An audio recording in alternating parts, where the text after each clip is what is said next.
grabar. Ahí estamos. Bien. Como les decía, vamos a empezar hoy con límite en continuidad. Básicamente, déjenme que me acomode que tengo acá unas barras que no me dejan ver. Acá estamos.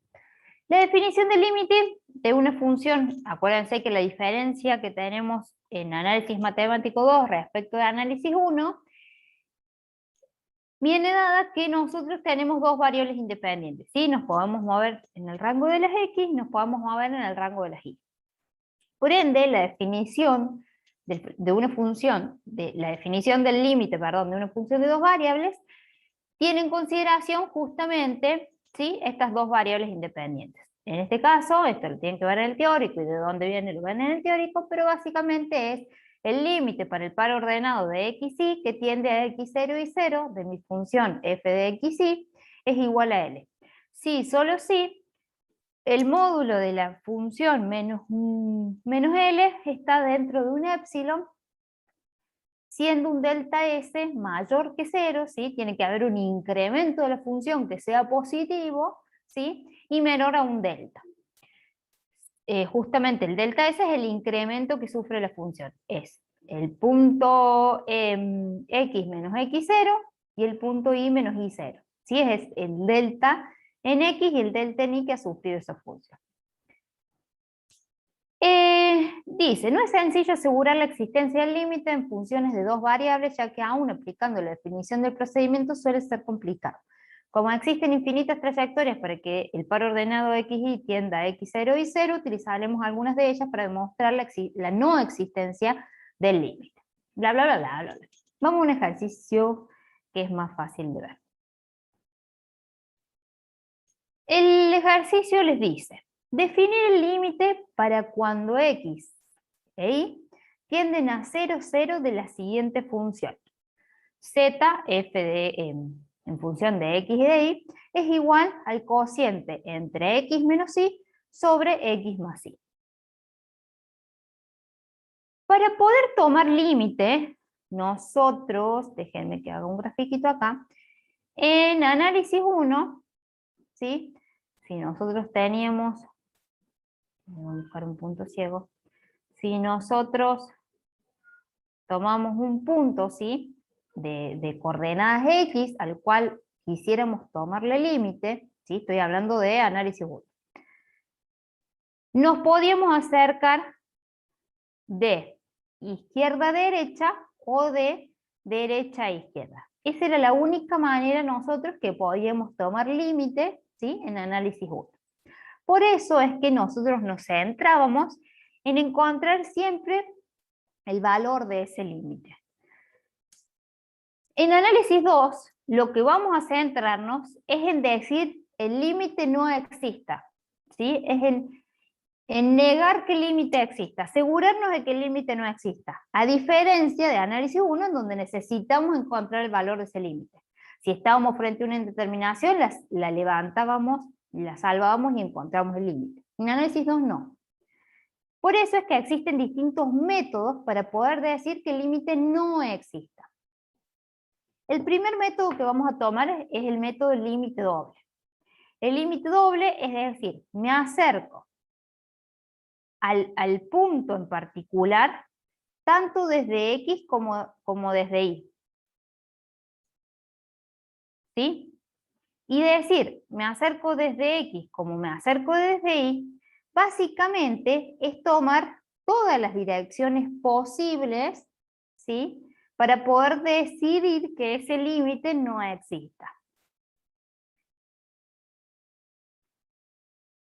¿Hasta acá me entienden? Más o menos. Sí, profe. ¿Sí? Bien. Como justamente existen infinitas, sí, en el chat quería leer.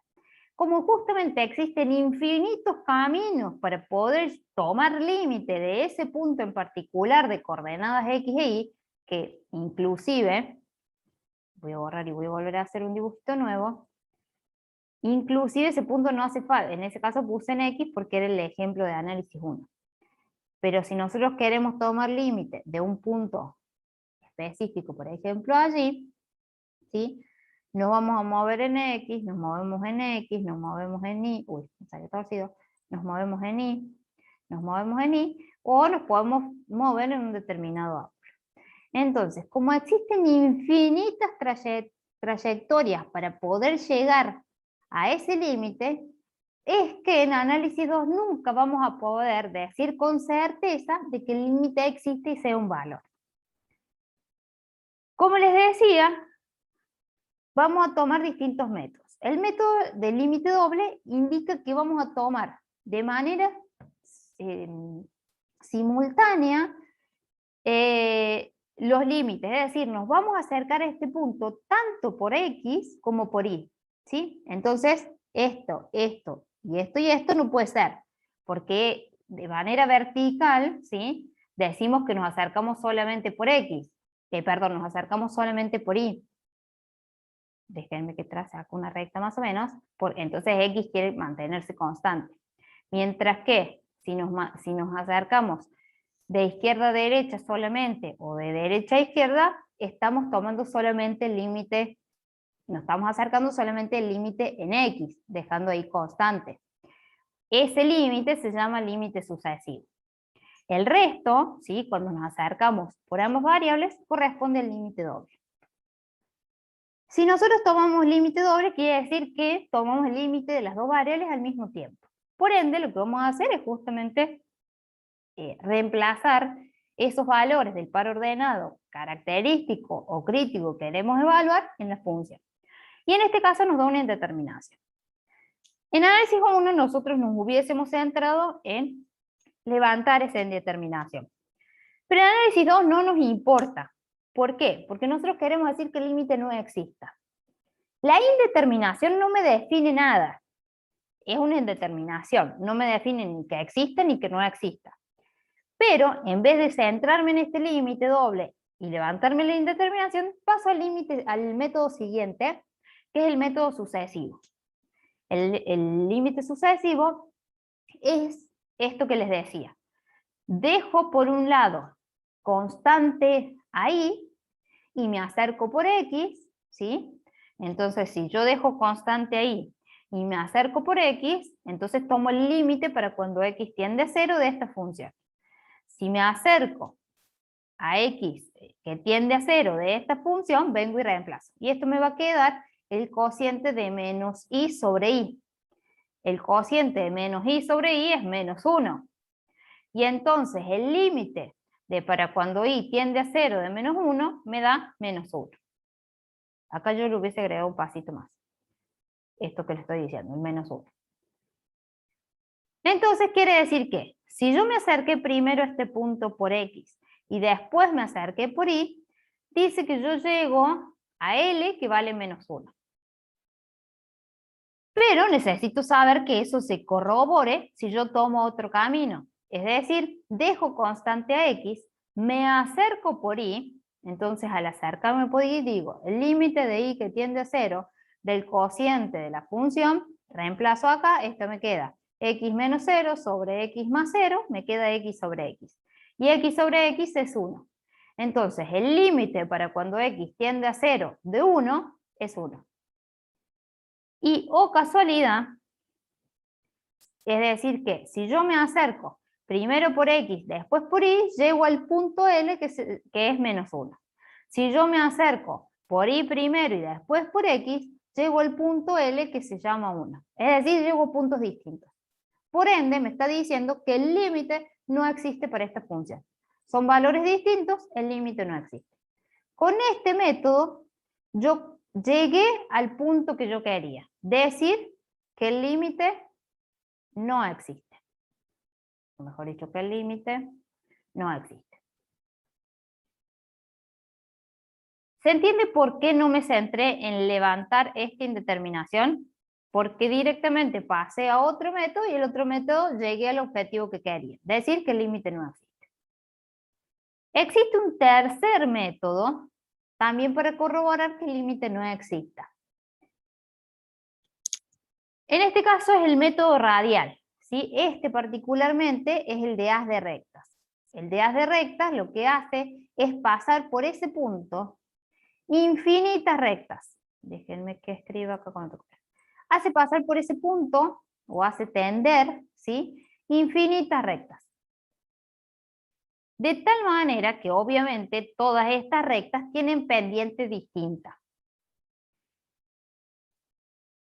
Y la conclusión es, si yo al llegar al final de la toma de límite y el resultado depende de la pendiente, quiere decir que el límite no exista, porque va a depender de esta pendiente si es positiva y qué valor tiene, de esta pendiente si es negativa y qué valor tiene, para poder decir cuál va a ser el valor L que me resulte del límite.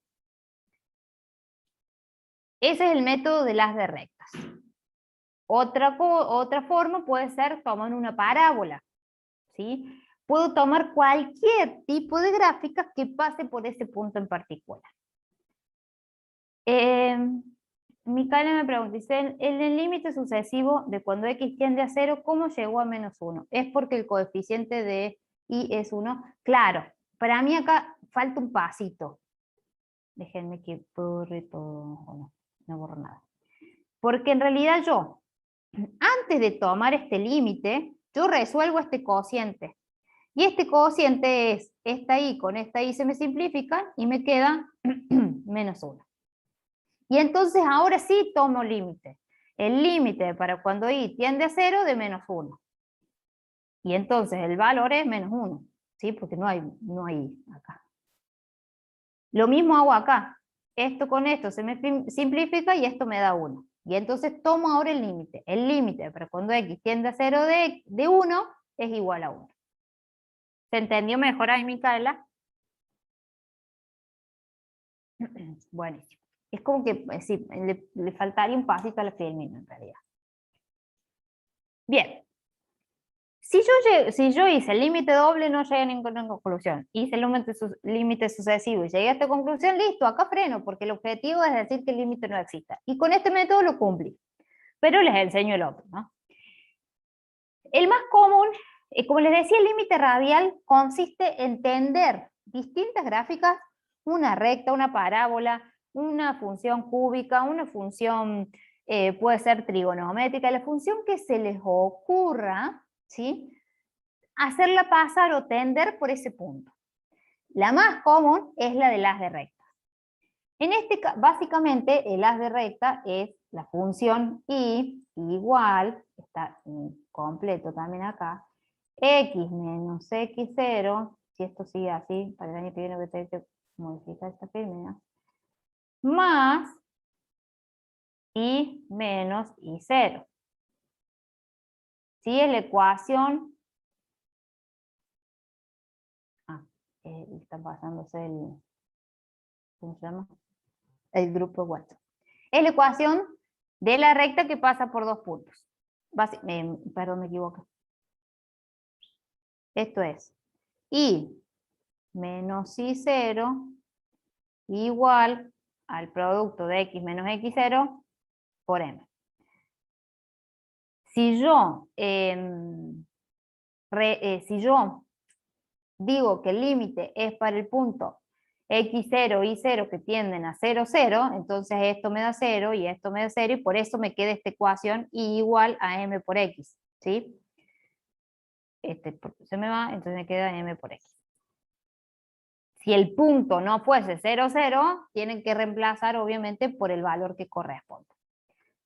Por eso en este caso en particular, dice que la recta o el haz de rectas que pasa por el punto es la recta y igual a m por x.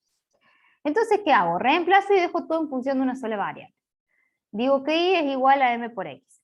Por ende, donde digo y, reemplazo por el haz de rectas que estoy tomando. Me queda x menos y, donde y es m por x, sobre x más m por x. Si yo de acá saco factor común x sobre x en la parte superior, x en la parte inferior, se me simplifican entre sí y me queda esta expresión. Y entonces tomo límite para cuando x tiende a 0 de esta expresión, me da esta expresión. ¿Sí? Quiere decir que si mi pendiente vale 1, el resultado va a ser 1. Va a ser un valor, no 1, va a ser un valor. Es 1 menos 1, 0, ¿sí? L sería 0.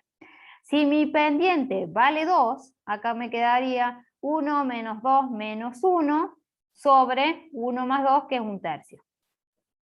Menos 1/3. Si mi pendiente vale 1.000.000, me quedaría aproximadamente 1.000.000, menos 1.000.000 de no sé qué, sobre algo. ¿Se entiende? Entonces, como dependiendo cuál va a ser M, me va a dar distintos resultados. Por ende, quiere decir, básicamente, que el límite no existe.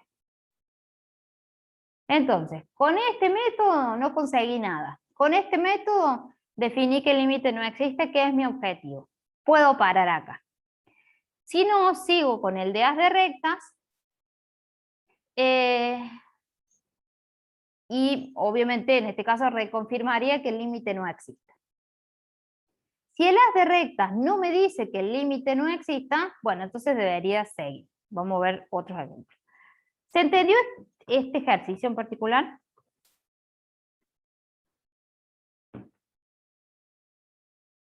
Sí, ¿Alguien, profe. ¿sí? ¿Alguien tiene alguna duda? Profesor, entendí en el límite radial al final, ¿por Sí. qué no existe? No existe porque depende de la pendiente.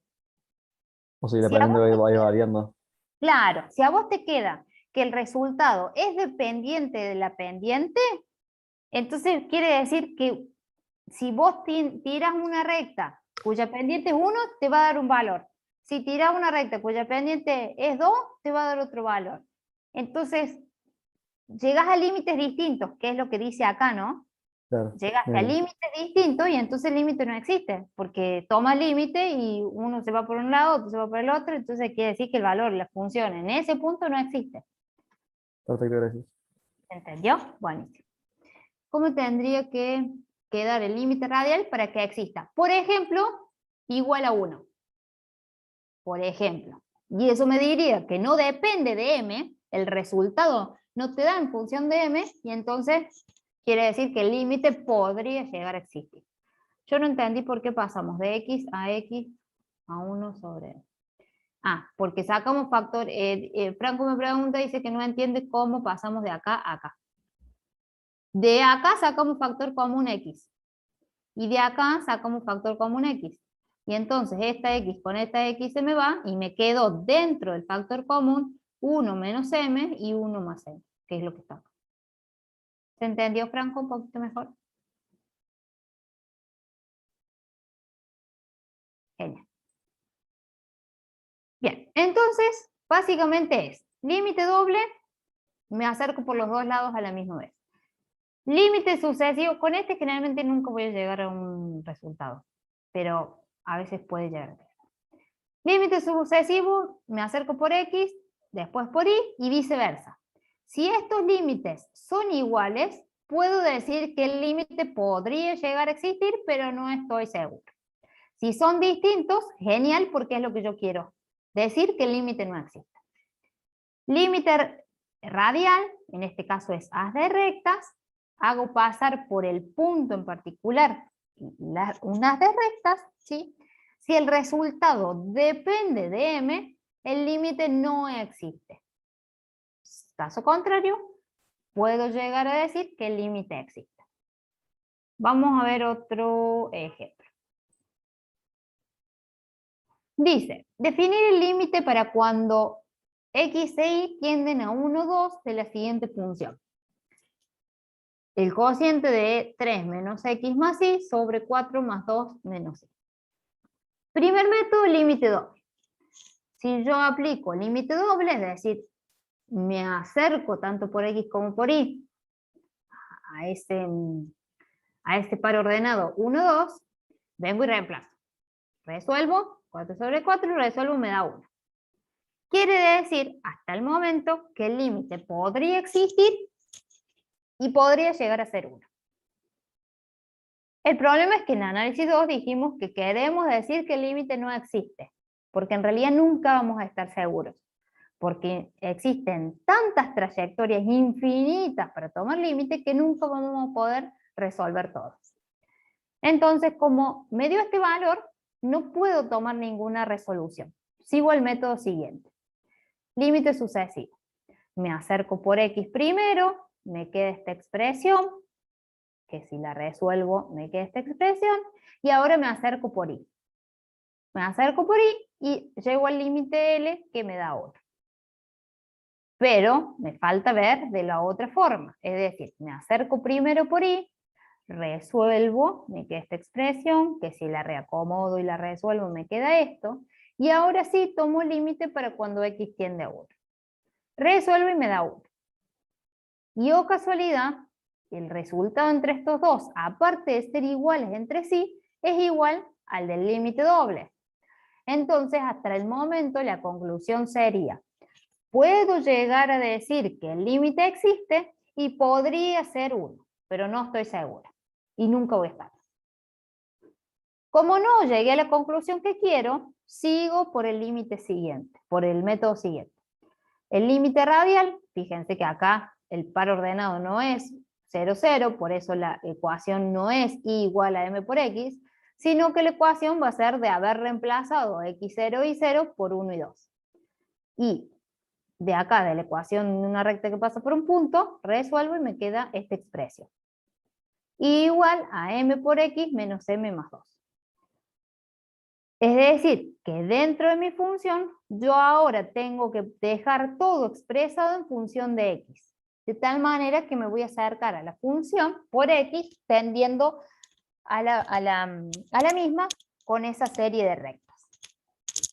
Vengo y reemplazo. Me queda 3 menos x más y, donde y valía m por x menos 2 más 2. Sobre 4 más 2 menos y, donde y valía m por x menos 2 más 2. Si reacomodo todo esto un cachito, o no lo reacomodé, sino que directamente tomo límite, el límite para cuando x tiende a 1, y acá me queda 5 menos 1 más m por 1 menos m más 2, resuelvo, ¿sí? Y una vez que resuelvo, probablemente puedo, se me simplifica y me queda 4 sobre 4, o sea, me da 1. Entonces, me quedo que el límite doble me da 1, el sucesivo me da 1, ya sea me acerque por una variable o por la otra, y el haz de rectas también me da 1. Estos son los métodos porque por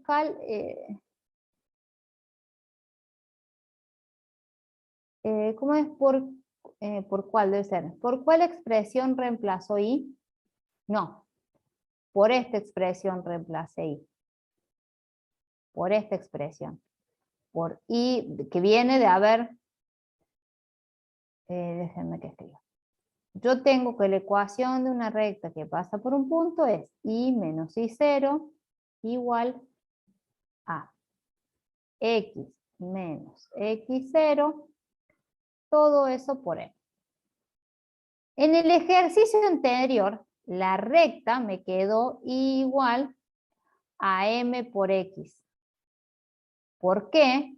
Porque el par ordenado x0 y 0 al que yo hacía tender mi función era 0, 0. En este caso, el par x0 y 0 al cual quiero tender mi función es 1 y 1, 1, 2, perdón. Por ende, reemplazo y menos y0, que vale 2, igual a m por x menos 1, donde x0 vale, dijimos 1.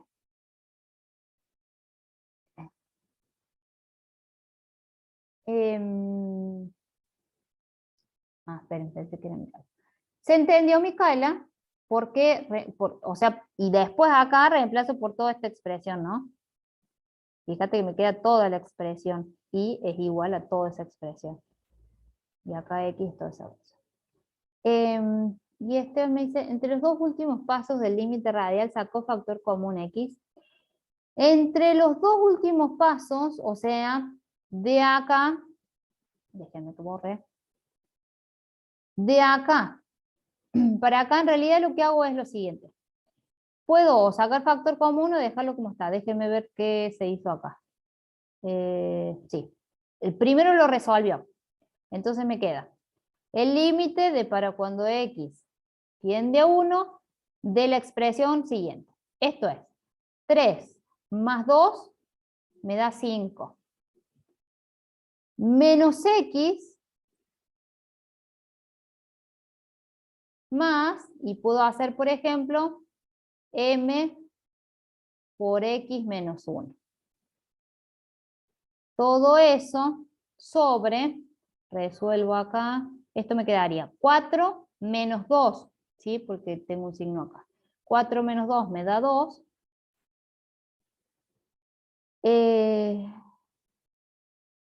Estoy bien, ¿no es cierto? Ah, no lo reemplazo. Ay, sí, cualquiera. Aquí hice una cosa y aquí hizo otra. Pero bueno, no importa, lo vamos a hacer así. 4 menos 2 me da 2 más 2x menos, y acá puedo sacar factor común m, factor de x más 1 sería. No, x menos 1. Este es menos, sí, x menos 1. Bien, entonces, ya teniendo esa expresión, resuelvo el límite para cuando x tiende a 1 de esta expresión. Esto me quedaría 5 menos 1, ay qué feo, esto me queda 5, ay, ¿cómo voy a hacer? 5 menos 1 más m por 1 menos 1. Y eso hace que se me anule, ¿sí? Esta expresión y me quedaría 5 menos 1 me da 4. Todo eso sobre, escribo acá, me queda 2 más 2 por 1 que me da 2 menos m por x que vale 1 menos 1 me da 0. Y entonces, déjenme que esté acá, esto se me anula con esto, 1 menos 1 me da 0, multiplicado por m me da 0, 1 menos 1 me da 0, multiplicado por m me da 0, y eso me queda 4 sobre 4. O sea, igual a 1. ¿Ahora se entendió un poquito mejor? Sí, profe. ¿Sí? Bien. Bueno, la conclusión es que con los 3 métodos que me enseñaron, no llego a la conclusión que yo quiero. Pero bueno, no importa. Puedo seguir tomando trayectorias, por ejemplo, una parábola. En el caso de este caso, no puedo tomar la parábola tradicional igual a x cuadrado porque no estoy en el punto 0, 0, 0, sino que tendría que darle otro punto para que pasen la parábola que pase por esos dos puntos. No importa, no hace falta. Si no entienden, no importa. La cuestión es que podría tomar otras trayectorias para seguir probando y probando, pero así me voy a hartar.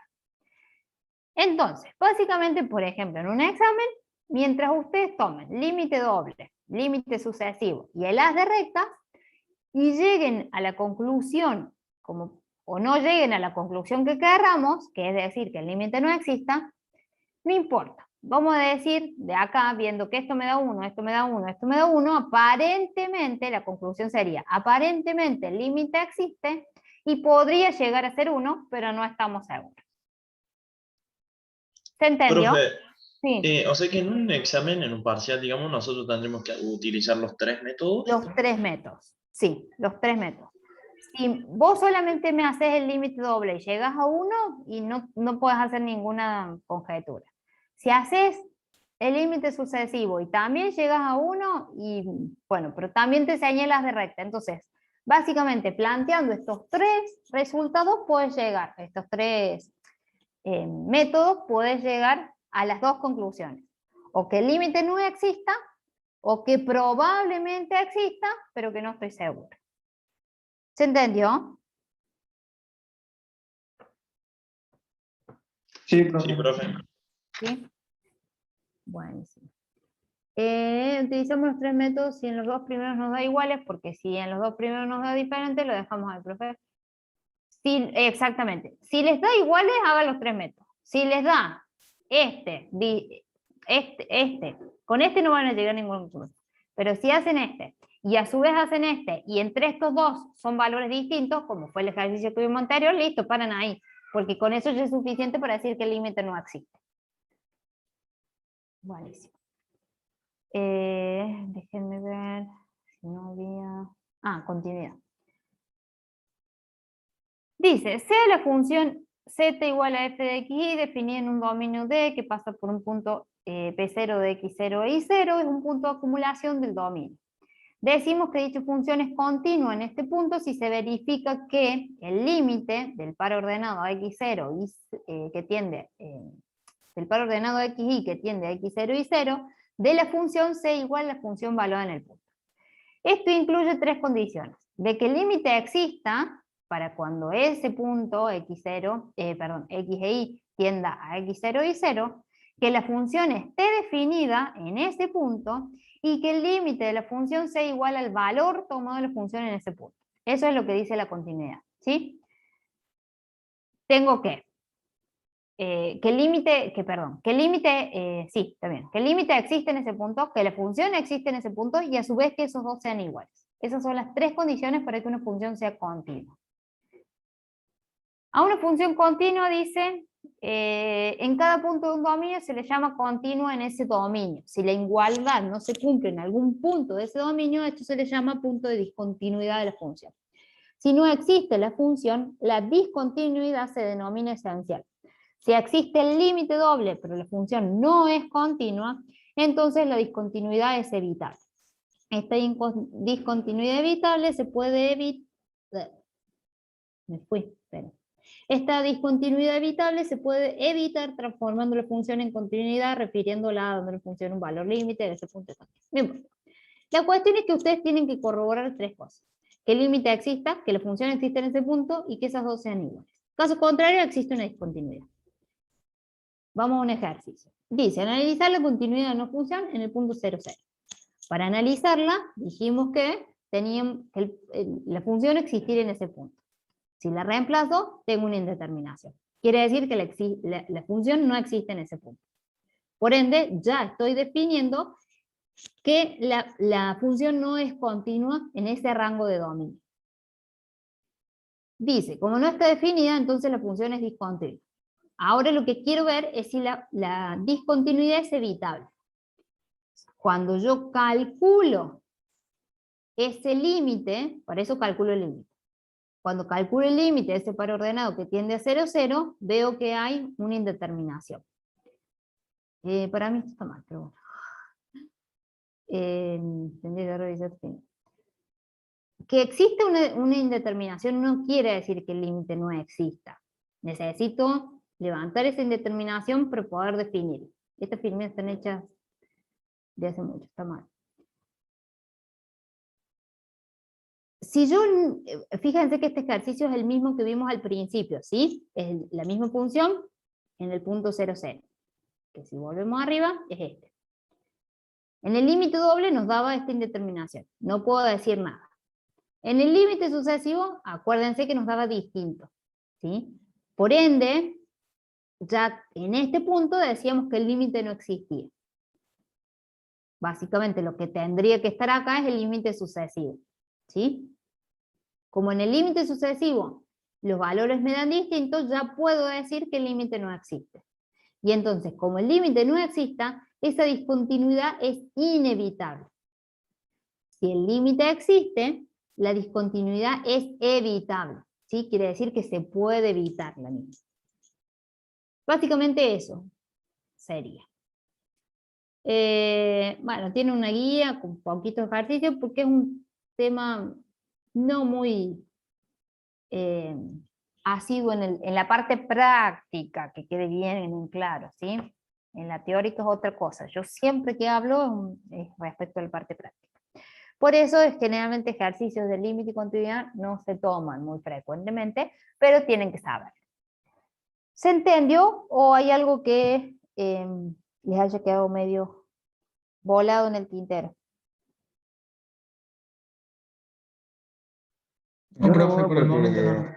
el límite se tiene que ser igual a la función valuada en ese punto, ¿no es cierto?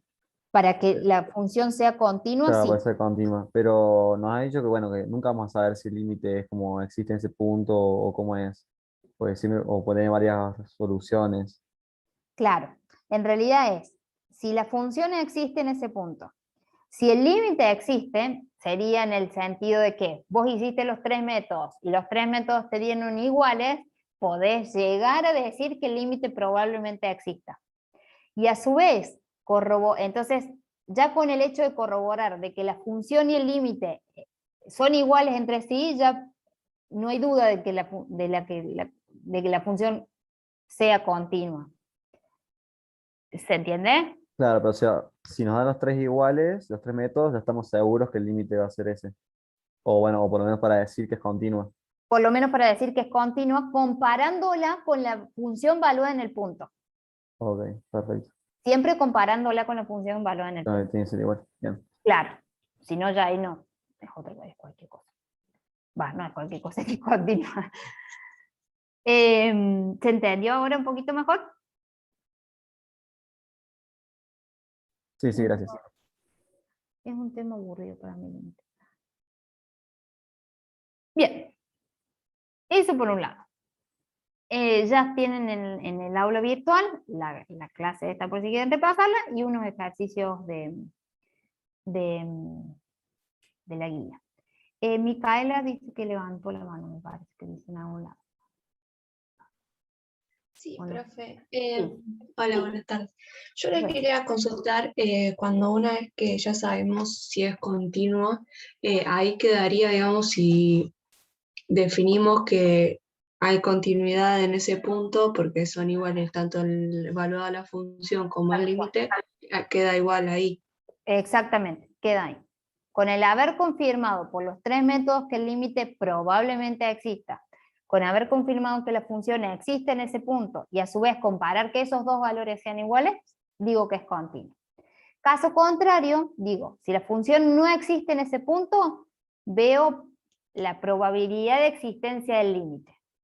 Si probablemente el límite exista, la función presenta una discontinuidad evitable. Si el límite no existe, esa discontinuidad es inevitable. Así sería como las tres conclusiones. Continua o discontinuo evitable o inevitable. Ahí está mejor. Sí, profe, gracias. Bueno. Bien. Vamos con otro tema. Derivadas parciales. Nosotros conocíamos de análisis único, de análisis 1, la definición de la derivada de una función, que era, dice, la derivada de una función igual a f de x, donde mi única variable independiente era x, como el límite del cociente incremental cuando el incremento de la variable tiende a 0. Es decir, el límite cuando delta de x tiende a 0 del cociente de la función incrementada sobre el incremento que tomo. Es decir, f de x, función incrementada, menos la función sin incrementar sobre su incremento. Eso es la derivada, ¿sí? Básicamente, es cómo varía la función, ¿sí? Cuando yo me incremento de un valor x a un valor, perdón, de un valor x0 a un valor x. La derivada de la función, obviamente, no es más ni menos que la tangente en cada punto de la curva f de x. Entonces, la derivada mide, pues eso es lo que les decía, las evoluciones y los cambios de una variable con relación a la otra. Es decir, cómo cambia la variable dependiente, es decir, cómo cambia y, es decir, cómo cambia la función cuando yo me muevo en x. ¿Para qué sirve? Bueno, sirve para un montón de cosas. Dice, la derivada permite ver a través de la pendiente en todos los puntos de la curva la evolución o el cambio de muchos fenómenos físicos, permite calcular los puntos donde las pendientes se hacen cero, buscar óptimos, por ejemplo, en física, electricidad, electrónica, química, bla, bla, bla. Las derivadas siempre están presentes. En análisis 2, como nosotros tenemos dos variables independientes, resulta que vamos a estar frente a incrementos parciales. Por ende, vamos a tener derivadas parciales. Quiere decir que las derivadas se van a dar moviéndome en una variable y haciendo que la otra quede constante. Es decir, la derivada parcial, este simbolito, ¿sí?, de un delta, significa derivada parcial. La derivada parcial de la función con respecto de x es igual a cuando incremento la función solamente en x, dejando constante ahí, ¿sí? Es decir, la función incrementada en x menos la función sin incrementar sobre ese incremento. Mientras que la derivada parcial de la función con respecto a y, es decir, voy a dejar a constante a y y me voy a mover, voy a dejar constante a x y me voy a mover en y. Y voy a ver qué pasa con esa función. Es decir, la derivada parcial de la función z con respecto de y es igual al límite de delta i que tiende a 0 de la función incrementada solamente en y menos la función sin incrementar dividido el incremento. Las notaciones son las siguientes. Esto es, puedo poner f derivada en x, de x y de y, o una función de x y de y derivada en x. Puedo poner directamente la palabra función en x. Yo uso siempre esta notación científica, que es la derivada de la función con respecto a la variable, ¿sí? O la derivada de z con respecto a la variable. Estas no me gustan a mí porque... no, esta no. Estas dos no me gustan porque si vos pones f de 1, no estás especificando que siempre, o tenés que tomar sí o sí que la primera variable a incrementar sea x y la segunda sea y, entonces como medio confuso. Entre poner esto, prefiero poner esto, por ejemplo, ¿no? Porque ahí estoy diciendo bien que lo que estoy tomando es la derivada de la función con respecto a x, o la derivada de la función con respecto a y. Básicamente, para determinar las derivadas, lo que tengo que hacer es, si lo que quiero es determinar la derivada de la función con respecto a x, dejo ahí constante y derivo la función con respecto a esa variable, ¿sí? O viceversa. Vamos a un ejemplo que es más fácil. Dice, considerando la función f de x y de y igual a 4 menos x al cuadrado menos 2y al cuadrado, determine el valor de la derivada de función valuadas en el punto 1, 1, ¿sí? Tanto para la derivada en x como para la derivada de y. Bien, quiere decir que tengo que derivar esta función respecto de x, evaluarla en el punto y ver cuánto me da. Entonces, la derivada de la función con respecto de x, hago que y es constante. Como sabíamos derivar de análisis 1, básicamente es, me paro en, puedo hacer, ¿cómo se decía? Aplico la derivada en cada uno de los términos, ¿sí? Entonces, la derivada de la función, o mejor dicho, la derivada del término 4 respecto de x, porque estoy acá en esta primera instancia, si voy a la tabla de derivadas, 4 es una constante. Y entonces digo que la derivada de una constante me da 0. Entonces me da 0. Déjenme que voy a escribir acá. La deriva, o voy a poner así. La derivada de la función con respecto de x. De la derivada de 4 me da 0. Menos la derivada de x al cuadrado con respecto de x, si voy a la tabla de derivadas, esto es x a la n. O sea, su derivada es n a la x menos 1. O sea, 2 por x. Menos la derivada de este término con respecto de x.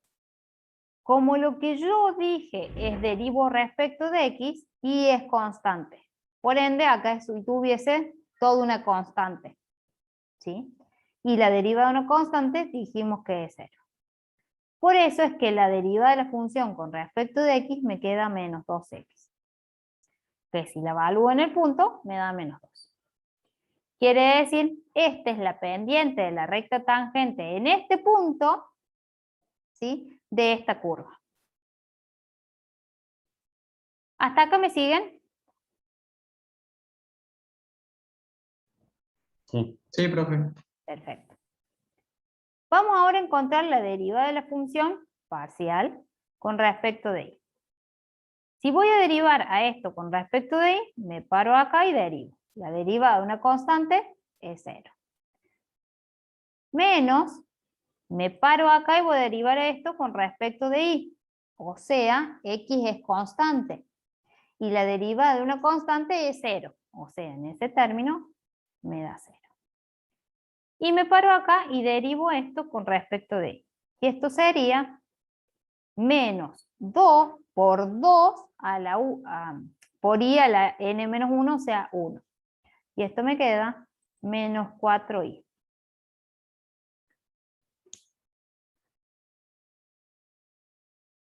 Menos 4i. Que evalúa en el punto me da menos 4. Esto representa a la pendiente de la recta tangente, evalúa en este punto, de esta curvatura. ¿Se entendió?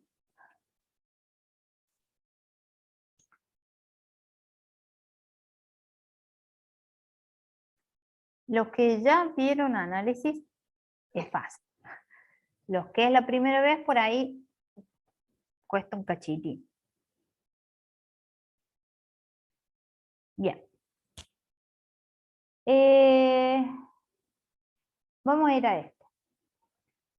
Dice, calcular, considerando f de x de y igual a x cuadrado por y más 5, determinar de vuelta las derivadas parciales respecto de x, respecto de y, evaluadas en el punto 1. O sea, planteo la derivada de la función respecto de x, y esto va a ser, como voy a derivar este término respecto de y, respecto de x, y es una constante. Entonces tengo la constante, voy a poner constante c, y voy a poner constante, por la variable que es y al cuadrado.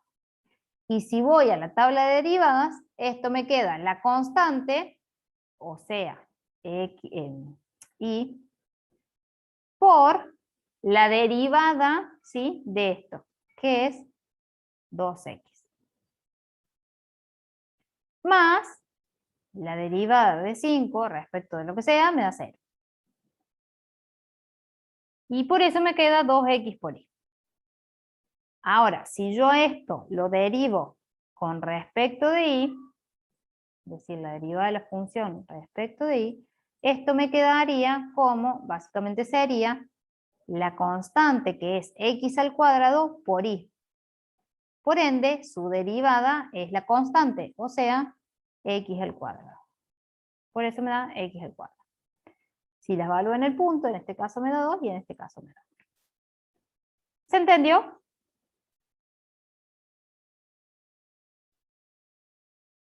Sí, profe. ¿Sí? ¿Sí? Bueno. Cualquier cosa me frenan y me paran.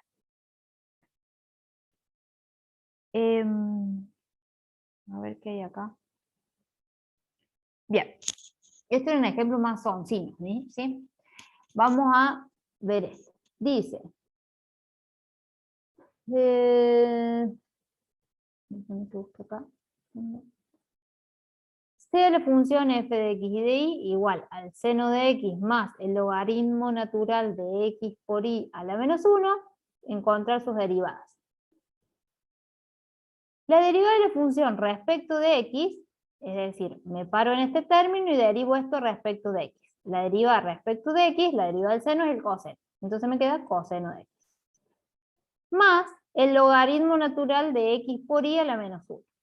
Esto básicamente sería, según la tabla, el logaritmo natural de u, cuya derivada es u', mejor dicho, 1 sobre u por u'.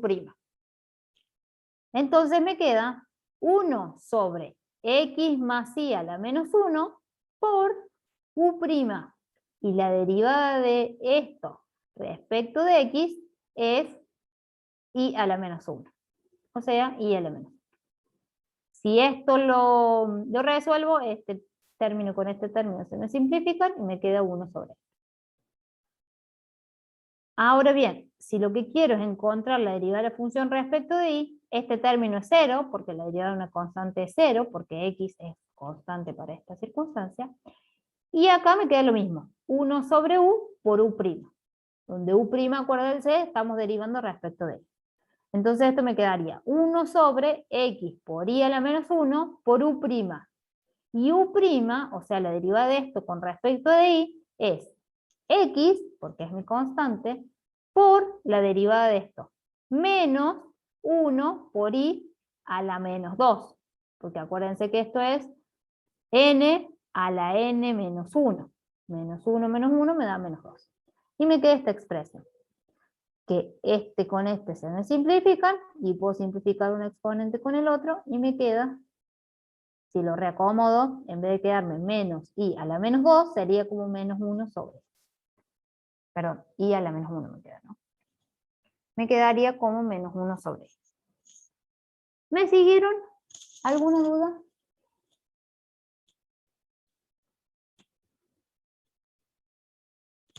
Sí, Micaela. Profe, yo le quería consultar por qué arriba cuando hacemos la derivada con respecto a x, el coseno de x queda igual.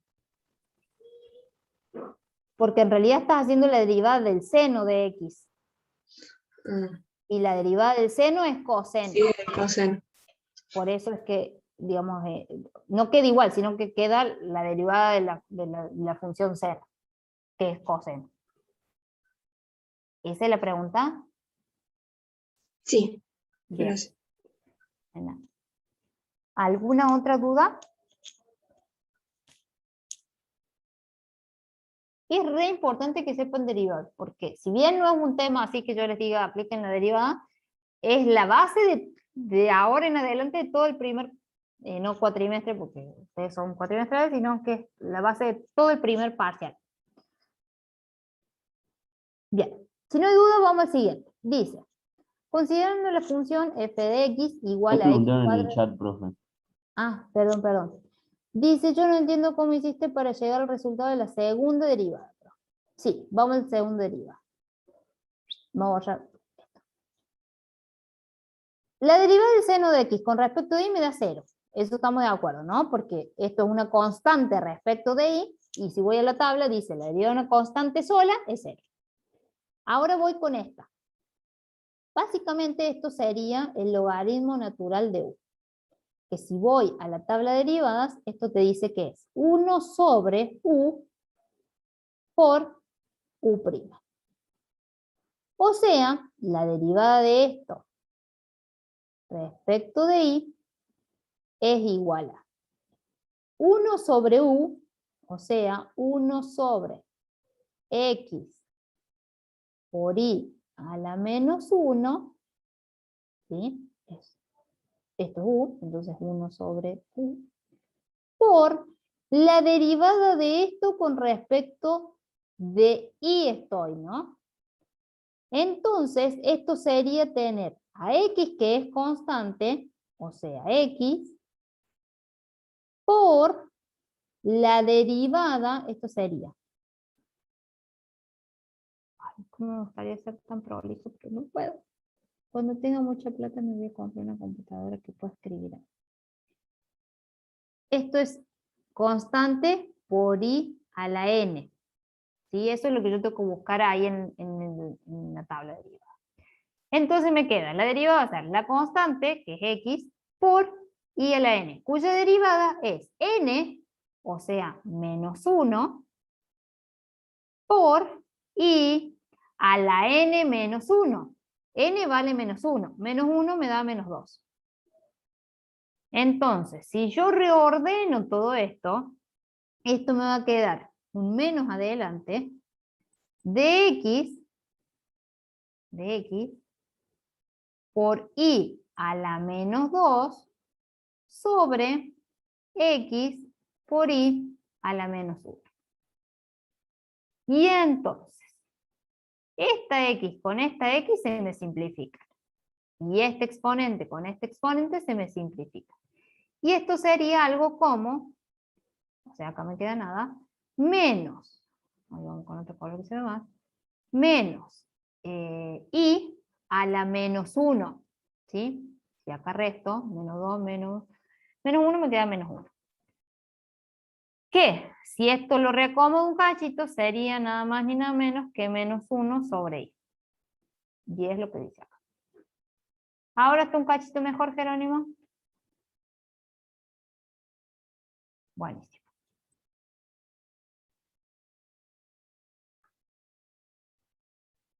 Vamos con el otro ejemplo entonces. Dice, considerando esta función x cuadrado por y por el logaritmo natural de x, vamos a encontrar las derivas parciales. Acá va a haber una diferencia. Si yo derivo la función con respecto de x, esto es una función en x y esto es una función en x. O sea, tengo el producto de dos funciones. Esto es u y esto es b para el caso de las tablas, ¿sí? Es u por b. Por lo tanto, la derivada va a ser u' por b más u por b'. O sea, tengo u', es decir, esto derivado respecto de x me da 2x por y. 2x por y. Por b sin derivar, o sea, por el logaritmo natural de x. Más u por b'. U sin derivar es x cuadrado por y. Y b', o sea, la derivada de esto respecto de x, es 1 sobre x. Y entonces me queda toda esta expresión por 1 sobre x, que es lo mismo haber puesto acá. Todo esto sobre x. ¿Se entendió? Sí, profe. Bien. Muy distinto es la derivada de la función respecto de y. Porque si yo derivo esto respecto de y, esto es mi función u por una constante. Porque esto no está en función de y. Entonces quiere decir que el logaritmo natural de x es una constante. Y entonces la derivada va a ser la constante por u derivada. O sea, logaritmo natural de x por la derivada de esto respecto de y. O sea, x al cuadrado. ¿Se entendió? Sí. Bueno, Sí. bien. Este es otro ejemplo. Acá tengo, esto es función de x y de y. Y esto es función de x y de y. Por ende, las dos derivadas va a ser el cociente de u sobre b. Y entonces su derivada, según la tabla, es u' por b menos u por b' sobre b al cuadrado. Y eso es el quilombazo que hay acá. Básicamente es u', o sea, u derivado respecto de x, esto va a ser 2x por y. 2x por y. Por b sin derivar. ¿Sí? Coloco b sin derivar. Esto es u', esto es b. Menos, ¿sí? Según la tabla de derivada, menos u sin derivar por b derivada. Y acá les voy a mostrar cómo se deriva una raíz. Esto básicamente se escribe como, básicamente se escribe como 2x más 3y, todo eso elevado a la 1/3. ¿Sí? Escribir esto y escribir esto es exactamente lo mismo. El tema es que me es mucho más fácil poder derivar así que derivar así. ¿Por qué? Porque cuando vaya a la tabla de derivadas, esto va a ser u a la n. ¿Sí? Y entonces la derivada, la derivada va a ser n por u a la n menos 1 por u'. Y acá es que me queda n, que es 1/3 de u, de 2x más 3y, a la n menos 1, o sea, 1/3 menos 1 me da menos 2/3, ¿sí? Ahí dice menos 2/3, por u', o sea, la derivada de esto respecto de x, o sea, 2. Todo eso sobre este elemento elevado al cuadrado. Todo eso elevado al cuadrado. ¿Me siguieron? Sí, profe. ¿Sí? Bueno. La derivada de eso con respecto de y es básicamente lo mismo, u sobre b. Y entonces me queda u derivada, pero ahora respecto de y, entonces me queda x cuadrado por b sin derivar, menos b sin derivar, perdón, u sin derivar, x cuadrado por y, por b derivada. Y hago exactamente lo mismo. Me queda 1/3 de este elemento elevado a la menos 2/3 por u derivada respecto de y, o sea, 3. Por eso me sale 3. Todo eso sobre b al cuadrado, o sea, este elemento elevado al cuadrado. Así se deriva, paso por paso. ¿Difícil es? No, es súper sencillo mientras le agarren la mano. Lo que sí es complicado, o lo que sí es importante, mejor dicho, no es complicado, sino que es importante, es que sean prolijos. Fíjense, ¿no? Si no son prolijos, se hace un desbarate cuando tienen, por ejemplo, una expresión como esta. ¿Hasta ahí me siguen? Sí. ¿Sí? Buenísimo. Si bien digamos, lo inicial es decir que en análisis 2 manejamos dos variables independientes, básicamente es manejamos a partir de dos variables independientes en adelante, ¿sí? Por ende, por ejemplo, una función f que depende de x, de y, de z, como puede ser esta, lo que vas a hacer es derivar, ¿sí?, de acuerdo a cada una de las variables. Por ende, vas a tener tantas derivadas parciales como variables independientes tengamos. Como en este caso tenemos 3 variables independientes, vamos a tener 3 derivadas parciales. Se derivan exactamente iguales. O sea, derivo la función con respecto a x, entonces y z son constantes. Derivo la función respecto de y entonces x y z son constantes. Derivo la función respecto de z y entonces x e y ahora son constantes. Básicamente es el incremento, dependiendo de qué derivada estemos planteando, vamos a incrementar a esa variable en particular. Eso es para tenerlo en consideración. Como el resultado de las derivadas son nada más ni nada menos que otras funciones que dependen de las diversas variables, quiere decir que son derivables a su vez. Por ende, podemos tener infinitas derivadas, o lo que se denomina derivadas sucesivas, derivadas parciales sucesivas. Vamos a un ejemplo. Planteando la función y igual a x al cubo por y menos 2y al cuadrado, esto es función de x y de y. Por ende, puedo derivar respecto de x y puedo derivar respecto de y. Derivo como aprendimos. La derivada con respecto de x, en este caso me da 3x cuadrado por y menos 0. ¿Sí? Que es esto que está. Como este valor de la derivada parcial es una función, quiere decir que yo la voy a poder volver a derivar. Por ejemplo, con respecto a x. Esto es, la derivada segunda de la función respecto de x 2 veces. ¿Sí? Así se lee. Quiere decir que yo partí de esta función f, la derivé una vez. Y una vez que estuvo derivada, la voy a volver a derivar respecto de x. O sea, me paro acá y derivo esto respecto de x. Y eso me da, 3 por 2, 6x por y. 6x por y.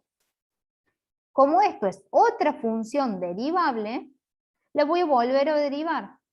La derivada tercera de la función con respecto a x 3 veces. Quiere decir que me paré la función, la derivo una vez. A esta la volví a derivar respecto a la misma variable x y ahora la voy a volver a derivar respecto a la misma variable x.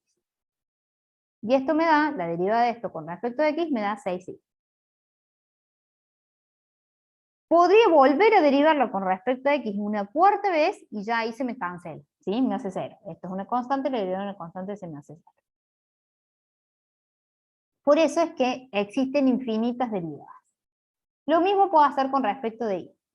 Me paro en la función, derivo con respecto de y, me paro en esta y la derivo una segunda vez con respecto de y, fíjense que ya acá me dio una constante, por ende la tercera derivada de la función con respecto a la misma variable 3 veces, me va a dar 0.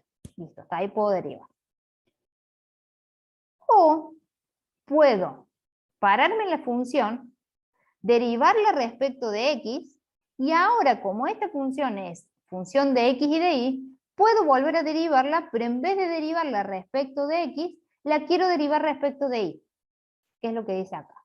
La segunda derivada de la función respecto de x primero, y ahora la voy a derivar respecto de y. Es decir, me paro acá y a esta función la derivo respecto de y. Y esto me quedaría 3x cuadrado. Esto es lo que se denomina derivadas cruzadas, ¿sí? Porque crucé la variable. Derivé respecto de x primero y ahora esta lo voy a derivar respecto de y. Podría haber hecho al revés, es decir, derivar a esa función respecto de y ahora a ese resultado derivarlo respecto de x. Es decir, derivo la función con respecto de y, me paro acá. Y a esta función la derivo respecto de x. La derivada respecto de x me da 3x cuadrado. 3x cuadrado. Fíjense que estas dos derivadas son iguales, ¿sí? Esto es lo que se denomina el teorema de Clairaut o de Schwarz, donde establece que las derivadas cruzadas de las funciones son iguales. Es decir que la modificación que haya sufrido la función, ¿sí? El incremento o modificación que haya sufrido la función, va a ser el mismo.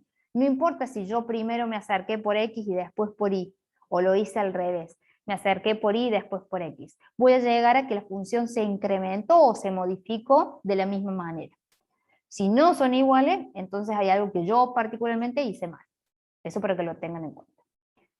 ¿Hasta ahí se entendió? Sí, profe. ¿Sí? ¿Alguna duda? Profe, Sí, Pi. ¿en qué momento usaríamos las derivadas cruzadas? Un montón de veces.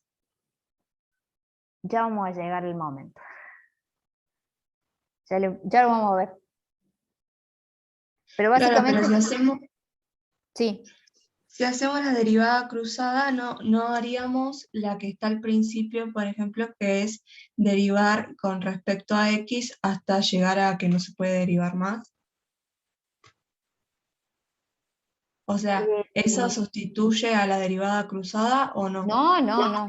Son caminos distintos. Fíjate acá, son caminos distintos. Partimos de la función, la derivamos respecto de x, a esa variable en x la podemos volver a derivar con respecto a x otra vez, la podemos volver a derivar con respecto a x, o a partir de acá la derivamos respecto de y, ¿sí? Cambiamos, eso es la derivada cruzada. Y fíjate que son caminos independientes y totalmente distintos entre sí. Puedes hacer uno, puedes hacer el otro, puedes hacer lo que vos quieras. Ya va a llegar el momento más a finales de la primera parte de la primera parte de la materia que vamos a ver por qué lo usamos y en qué circunstancia una o la otra. ¿Se entendió un poquito mejor, Micaela? Sí, profe, gracias. Buenísimo. Santiago, Profe, entonces el teorema dice que, o sea, mientras tengamos la misma cantidad de derivadas parciales respecto a x o de y, va a ser iguales. sí. O sea, si tengo 2 de x, sin importar el orden que lo hemos hecho. Sí, no importa el orden, porque en realidad em, em, es de dónde vos te parás para empezar a derivar nuevamente. Es decir, acá te pide la derivada de la función respecto de x primero y ahora a esa derivada la derivas respecto de y. Quiere decir, me paro acá, porque a esto lo derivé respecto de x y ahora esto lo vuelvo a derivar con respecto de y. Y entonces obtengo esto. O, como en este caso que te pide la derivada de la función 2 veces respecto de y primero, es decir, me paro acá y recién a esto lo vuelvo a derivar. O, por ejemplo, que te pide acá respecto de y 2 veces, es decir, me paro acá donde ya la derivé una vez y a esta lo vuelvo a derivar respecto de y o de la misma variable. Ok, ¿Se entiende un poquito mejor o no? sí, señor. ¿Sí? Bueno. Acá les dejo ese de tarea, porque si hacen bien ese de entrada, ya entendieron cómo se aplica la deriva. Acá tienen básicamente el producto de dos funciones, u por b. Tienen que derivar. El tema es que les piden las derivadas segundas respecto de la misma variable y las derivadas cruzadas. A su vez, dice que agarren las dos derivadas cruzadas para que confirmen que son las mismas, ¿sí? Traten de hacerlo a mano alzada eso y poder llegar. Es larguísimo este ejercicio. Si ejercitan esto, listo. Ya pueden derivar tranquilamente. Se los dejo ese detalle. Y acá tienen otros dos también, otros tres mejor dicho, que también les ayuda a ejercitar. ¿Alguna duda hasta acá?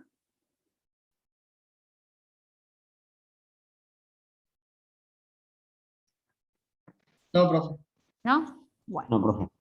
Como les digo, es la base de ahora en adelante todos los temas en más. Al principio, si hay alguien que ya haya hecho la materia, aunque sea la primera parte, derivar es re fácil. El problema es cuando no estoy acostumbrado a decir, che, bueno, pero este es constante, este es variable.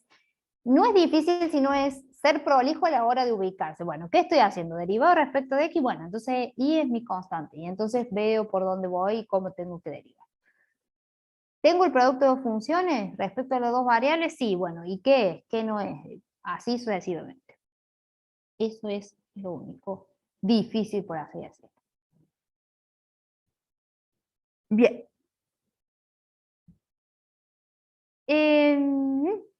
Y el último tema que vamos a ver hoy es incremento y diferencia. Dice, incremento total. Dado una función de dos variables, z igual a f de x y, el incremento total y exacto de dicha función está definido por la diferencia de la función incrementada menos la función sin incrementar. ¿Sí? Es decir, ¿qué incremento total y exacto sufrió esa función cuando yo me moví de x en un delta x, ¿sí? Una cierta cantidad, y en y con un delta y una cierta cantidad de y, ¿sí? Menos la función sin incrementar. Es decir, quiero calcular cómo fue esa modificación de mi función z. Obviamente que puede haber incrementos parciales, que fue lo que hablábamos anteriormente. Es decir, me muevo respecto de x y mantengo constante de y. Y entonces ese incremento en x solamente va a ser la función incrementada en x menos la función sin incrementar.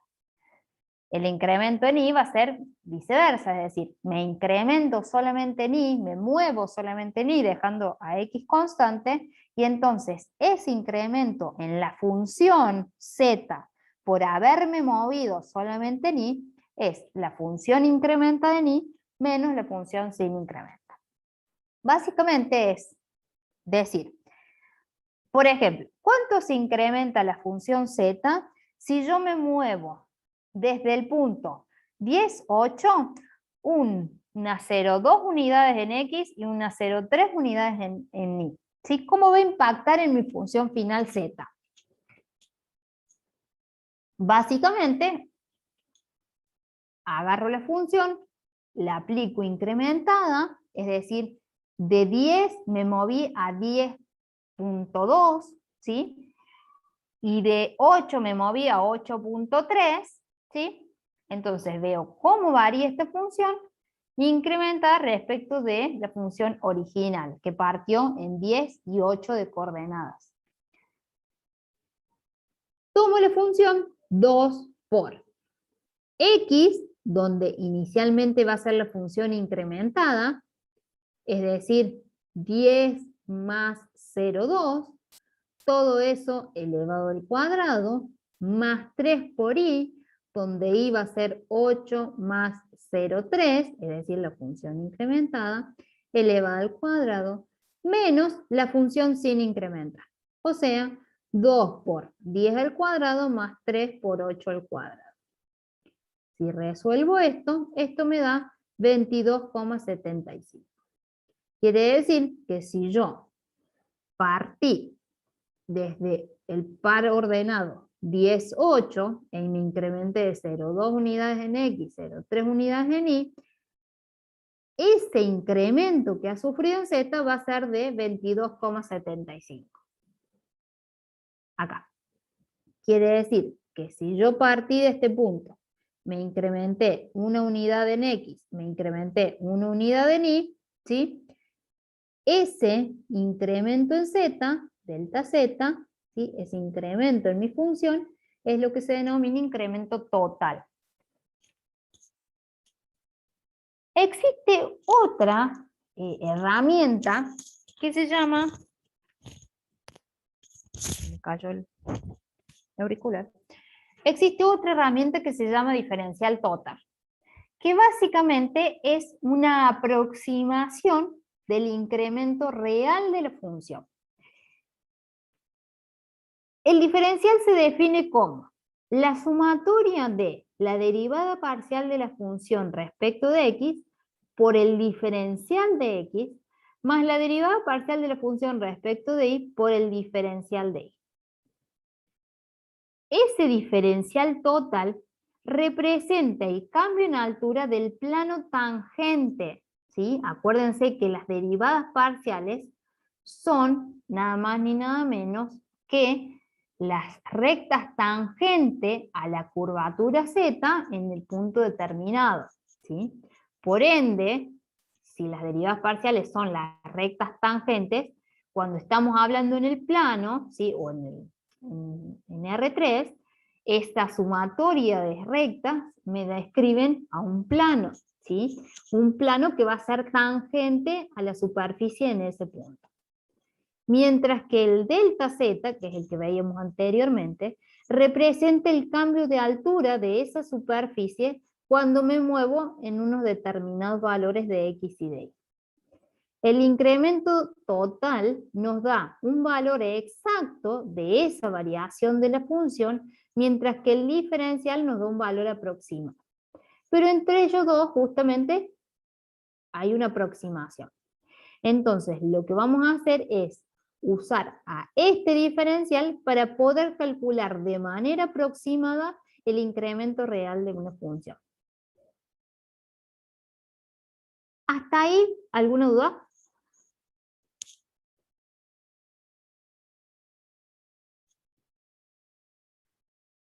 Sí, bueno.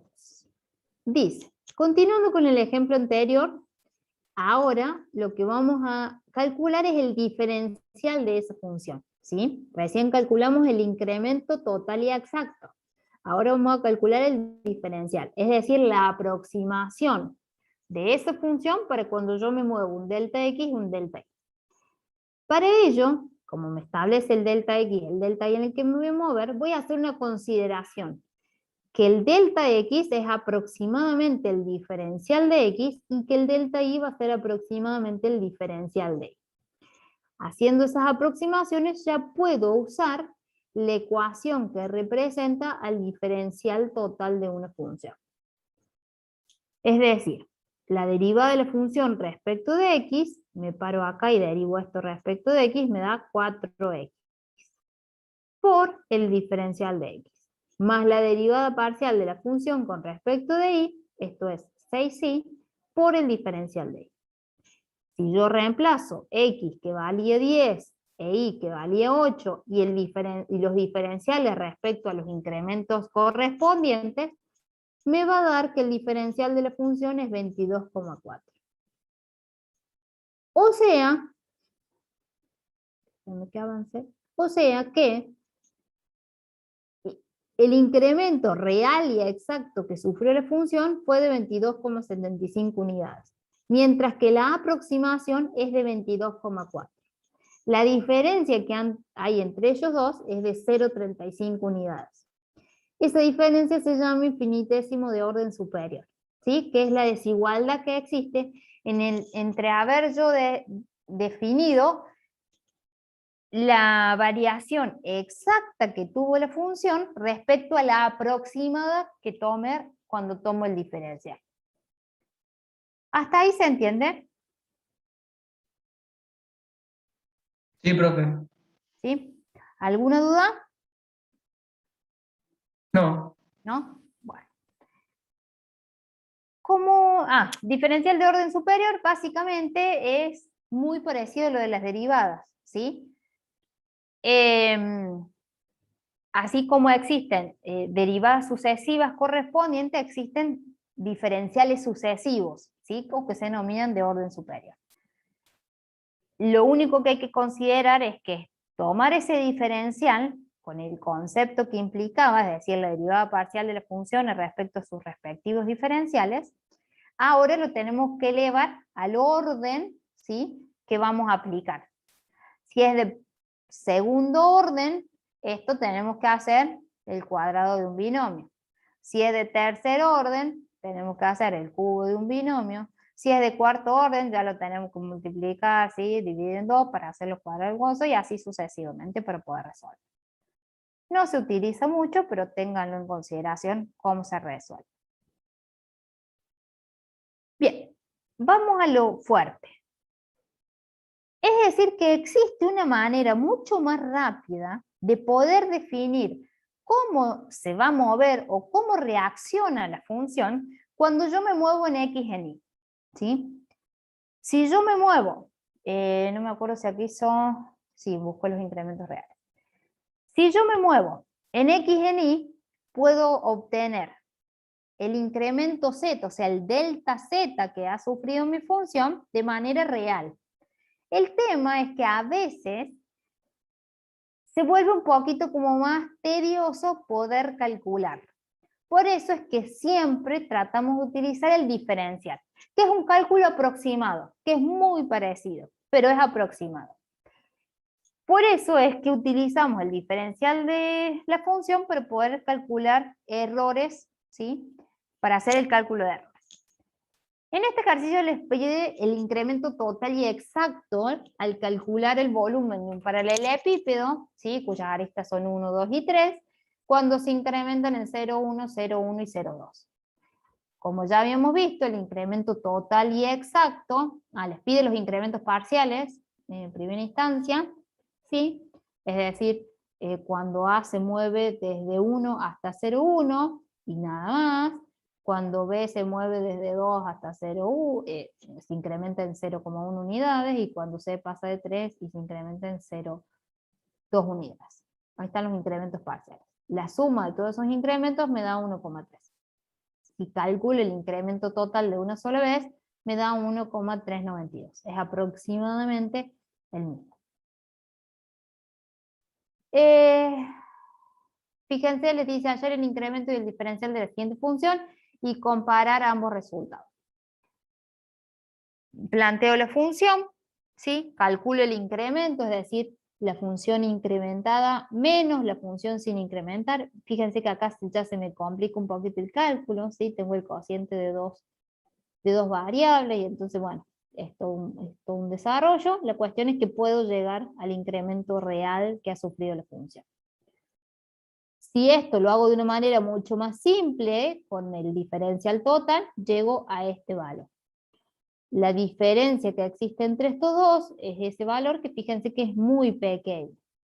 Dice, se puede analizar a partir del infinitésimo de orden superior que no existe gran diferencia entre el delta S y el diferencial de S.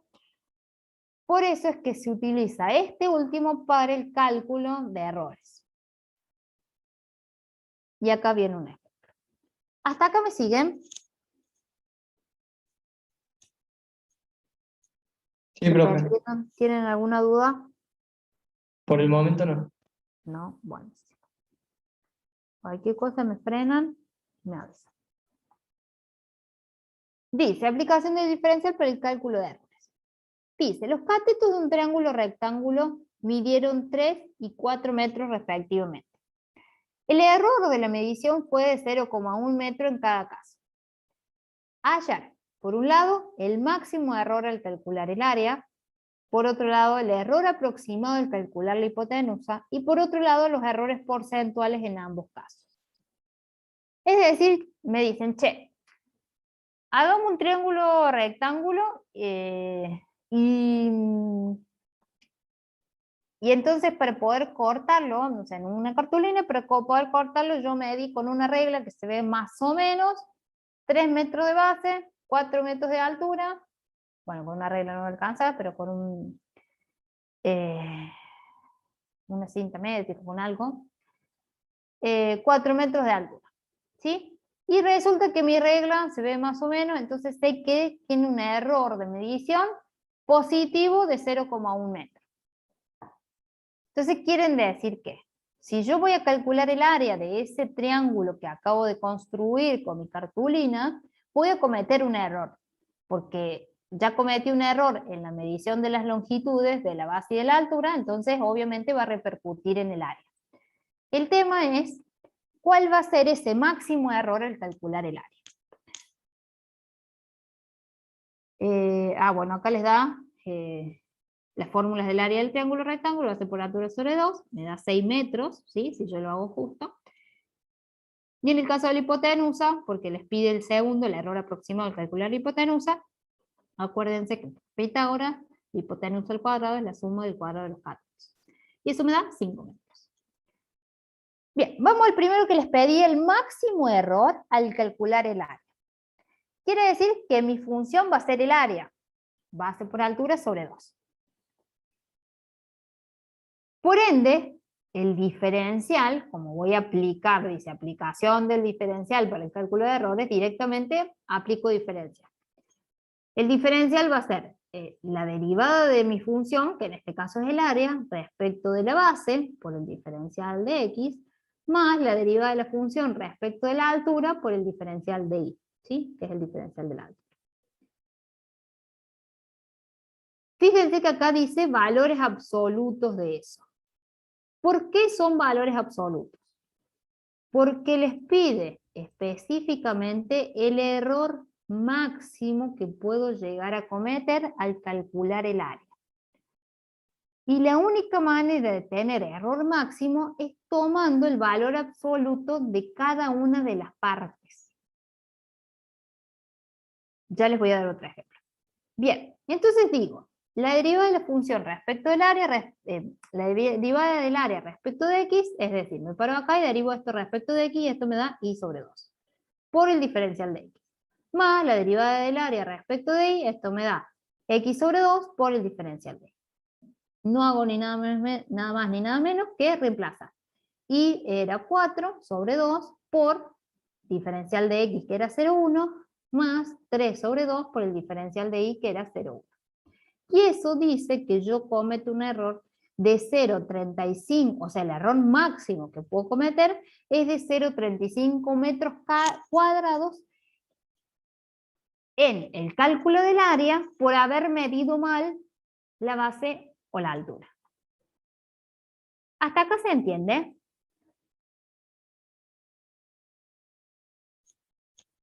Sí, profe. ¿Sí? Sí, profe. ¿Por qué se toma el valor absoluto? Porque puedo decir, bueno, voy a medir la altura, voy a medir la base. Cuando mido la base, lo mido con una regla. Y la regla me decía que podía tener un error positivo. Ay, ¿qué escribo? Un error positivo de 0,1. Mientras que la altura, justo se me rompió la regla, y digo, che, Pepito Juan, ¿me puedo prestar otra regla? Sí, pero mi regla mira que mide de menos. O sea, mide menos 0,1 metros de menos. Ah, bueno, perfecto. Entonces lo tengo en consideración. ¿Qué pasa si yo no tomo el valor absoluto? Acá este término sería positivo, ¿sí? Y el diferencial de y sería negativo. Acá me daría menos 0,1. Y entonces me quedaría nada más ni nada menos que 3 medios, ¿sí? Por menos 0,1. O sea, esto me quedaría 2 dividido 2 me da 2, por 0,1 me da 0,2. 3 sobre 2 me da 1,5. Por menos 0,1 esto me daría menos 0, la pucha, coma. ¡Ay! Me morí. 0,15. Y entonces, de este resultado me da 0,2 menos 0,15, esto me da un error en el cálculo del área de 0,05. Quiere decir que estoy en un error mucho menor respecto de este que acabo de calcular. Por eso es que cuando les pide el error máximo, es que tienen que tomar el valor absoluto de cada una de las de los términos que aparecen en el diferencial. Porque de esa manera me olvido de los signos, ¿sí? Y calculo cuál va a ser lo máximo que yo pueda ocasionar. Es decir, que en este caso lo máximo que puedo errarle es en sobredimensionar el área en 0,35 unidades de metro cuadrado. ¿Se entendió? Sí, profe. ¿Sí? Bien. Lo mismo con las funciones, ¿sí? Porque a veces pueden tener una función donde les diga, qué sé yo, 1 sobre la raíz cuadrada de x cuadrado, no sé, qué sé yo, o que esté en el numerador. Y entonces al poder derivar esto, resulta que les sale un signo negativo ahí, y bueno, y ahí entonces para obviar también los signos negativos de las derivadas, ¿sí? Es que lo consideramos también en valor absoluto. Bien, ese es el primero. El segundo les pedía el error aproximado en el cálculo de la hipotenusa. Es decir, mi función ahora de diferencial va a ser la hipotenusa. Y como es valor aproximado, no hace falta que le ponga valor absoluto cada uno de los términos. La hipotenusa, dijimos, es igual a la raíz cuadrada de x cuadrado más y cuadrado. Y entonces calculo. La derivada de la hipotenusa respecto de x es x sobre la raíz cuadrada de x cuadrado más y cuadrado por el diferencial de x. La derivada de la hipotenusa respecto de y, esto sería y sobre la raíz cuadrada de x cuadrado más y cuadrado por el diferencial de y. ¿Entienden cómo son estas derivadas o alguien necesita que las desarrolle?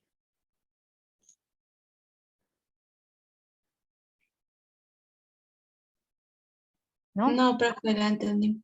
Avanzo entonces. Bueno, como ya encontré las derivadas respecto de cada una de las variables por los diferenciales, vengo y reemplazo. Acá me quedaría x, dijimos que era 3, e y era 4. Reemplazo en cada uno de los términos por el diferencial correspondiente y tengo 0,14 metros. Es decir que en haber cometido yo un error de 0,1 metros en la medición de la longitud de la base o la longitud de la altura, he cometido un error en la hipotenusa de 0,14 metros. A su vez les pedí en el último punto el error porcentual. Básicamente una regla de 3 simple. Si nosotros decimos que el área es 6 metros y decimos que le erramos en 0,35 metros cuadrados, ¿cuánto corresponde? ¿Sí? Si 6 metros son el 100%, 0,35 ¿cuánto es? El 5,8%. Si dijimos que la hipotenusa era de 5 metros, 5 metros, no 5 metros cuadrados. Esto se va. Este cuadrado no va. Se borra, se borra. Si la hipotenusa es un lado, ¿no? La hipotenusa. Si la hipotenusa es de 5 metros y nosotros en el cálculo de la hipotenusa le erramos en 0,14 unidades, ¿cuánto representa? Es un 2,8% en el cálculo de la hipotenusa. Por eso es aplicación del diferencial para el cálculo de errores. ¿Alguna duda?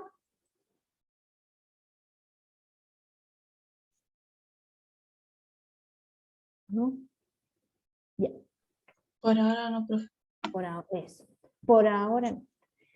Después cuando nos sentamos a hacer los ejercicios ahí aparecen todos. Que ahora que estoy pensando nunca les pregunté si tenían alguna duda de la clase pasada. Pero bueno, terminemos esto y pregunto si a alguien le quedó algo en el tintero. Dice este ejercicio, en un circuito eléctrico se calcula la intensidad del corriente mediante E igual a I por R, donde E es una fuerza electromotriz de 110 voltios medidos con un error de 50 milivolts Y R es la resistencia del circuito cuya medición da un valor de 22 ohms, medidos con un instrumento con un 3% de error. Hallar los errores aproximados, máximos y porcentuales al calcular la intensidad de corriente con estos valores. ¿Qué sé yo? No sé, leí un lío bárbaro esto. Entonces nos sentamos y volvemos a leer. Eso es una recomendación en el caso de los problemas, ¿sí? Esta guía tiene muchos problemas y ¿cómo se llama? Y extremos condicionados también tiene muchos problemas, y el problema de los problemas es que no sabemos interpretar lo que dice. Entonces por eso vamos a volver a leer. Dice, en un circuito eléctrico, y entonces una vez que releemos por segunda instancia empezamos a sacar las cosas que nos interesan. En un circuito eléctrico se calcula la intensidad de corriente mediante esta fórmula, ¿sí? E igual a I por E. ¿Sí? Donde E vale 110 voltios. Dice que E vale 110 voltios. Con un error de medición, ¿sí? Es decir, que mi aparato que lee esa fuerza electromotriz comete un error de 50 milivolts, ¿sí? O sea, el diferencial de E es de 50 milivolts. Que pasado a volts para que esté en la misma unidad es 0,05. R es la resistencia que vale 22 ohms. Medido con un instrumento con 3% de error. Es decir, que yo medí esto con un 3% de error. Diferencial de R, ¿es 3 o 0,3 o 0,03? No. Dice que mi aparato mide con un 3% de error. Por ende, de esos 22 que medí, ¿cuánto va a ser el error del aparato? Un 3% de eso que medí, o sea, 0,66 ohms. Entonces tengo E diferencial de E, R diferencial de E. La pregunta era hallar los valores aproximados, máximos y porcentuales al calcular la intensidad. O sea que a mí me interesa de esta fórmula la intensidad. Por ende, la voy a despejar. Y al despejarla me queda que I es igual a E por R. A E sobre R, perdón. Bien, una vez que lo volví a leer por segunda vez y empecé a sacar cada uno de los datos correctos, ahora sí puedo ir a resolver lo que me pide. Lo que me pedía era errores aproximados, errores máximos y porcentuales. Entonces, la fórmula es I, o la función, mejor dicho, es I igual a E sobre R. Por ende, el diferencial de I, ¿sí? Como I es función de E y de R, va a ser la derivada de la intensidad con respecto de E por el diferencial de E, más la derivada de la intensidad con respecto de R por el diferencial de R. ¿Puedo derivar ahí con respecto de E? Sí, me paro acá y derivo esto con respecto de E. Y esto me va a dar 1 sobre R. Por diferencial de E. Más la derivada de la intensidad con respecto de R.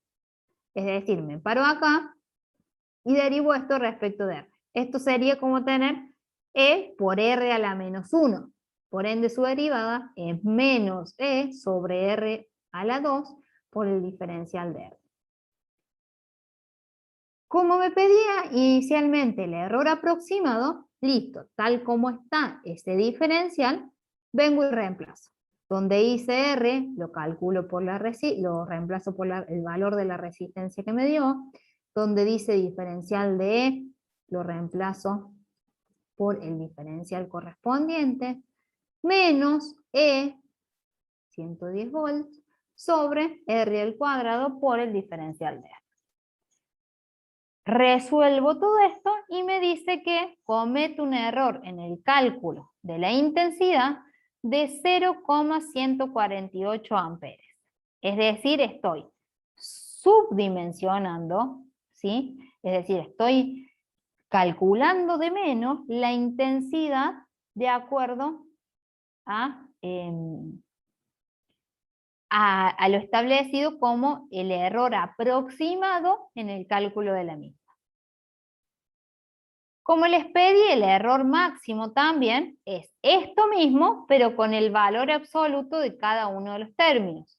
Es acá donde yo les decía que es importante no solamente el valor absoluto del diferencial, es decir, que a veces puedo medir de menos en los instrumentos o cometer errores negativos en los instrumentos, sino que también en las derivadas de las funciones considerarlo, porque por ejemplo esta es una derivada negativa, ¿sí? Tiene un signo negativo, y entonces va a hacer que se contrarreste respecto de esto. Por eso es que cada uno de los términos tiene que estar en valor absoluto para el cálculo del error máximo. Fíjense que el error máximo es de 0,152 amperes. Es decir, que el error porcentual que se comete, o sea, si calculaba la intensidad respecto de los valores reales, me daba 5 amperes. Si al calcular el error aproximado en el cálculo de la intensidad de la corriente me daba menos 0,148 amperes, es decir, cometí menos 2,96%. Mientras que, considerando cuál va a ser el error máximo que pueda llegar a cometer en el cálculo de la intensidad de la corriente, es del 3,04%. ¿Se entendió? Sí, profe, pero yo le quería consultar Sí, Pi. del diferencial de I sobre el diferencial de E, ¿cómo llega a que es 1 sobre R, al igual que el diferencial de I sobre el diferencial de R, cómo llega a que es E sobre R al cuadrado? Bien. Sería, partiendo de acá, yo calculo la derivada de la intensidad con respecto a esto. Como voy a derivar esto respecto de 1 sobre R es constante. Entonces tengo 1 sobre R por E. Su derivada va a ser la constante, es decir, 1 sobre R por la derivada de E con respecto de E es 1. ¿Sí? Si vos vas a la tabla de derivadas, la derivada de X es 1. Por eso me queda que su derivada es 1 sobre R. Si yo planteo esto, la derivada de la intensidad ahora respecto de R, esto es como tener I igual a E por R a la menos 1. Escribir esto y escribir esto es exactamente lo mismo. ¿Sí? ¿Estamos hasta ahí de acuerdo? Entonces, la derivada de esta función respecto de R es la constante, o sea E, por la derivada de esto. Y la derivada, según la tabla, esto es menos 1 por R a la n menos 1, o sea, menos 1 me da menos 2.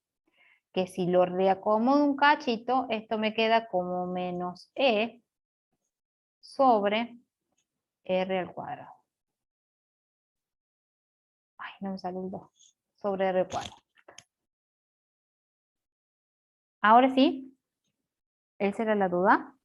Sí, profe, ahí ahora sí. Gracias. Perfecto. ¿Alguna otra duda? Hay una duda en el chat, me parece. Porque está tapada con la...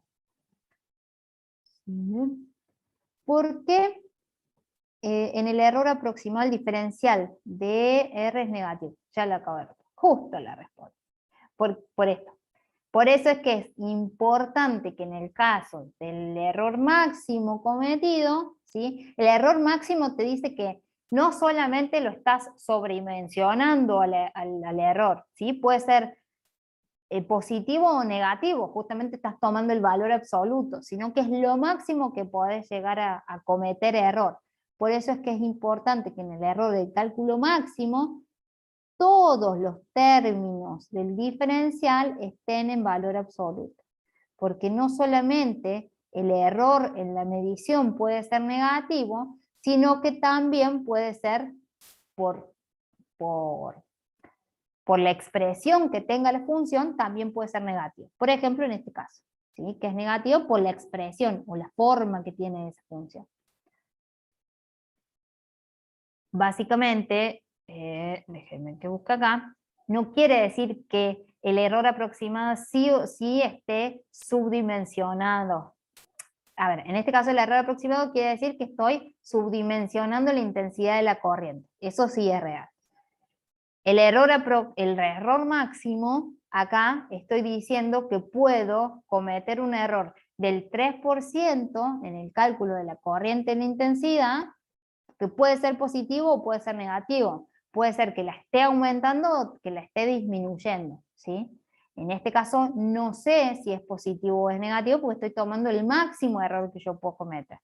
En este caso sí puedo decir que estoy calculando, cuando calculo la corriente, estoy diciendo que tiene casi un 3% menos de lo que realmente es.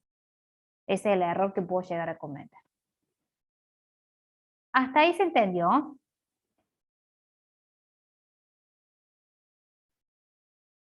Sí, profe.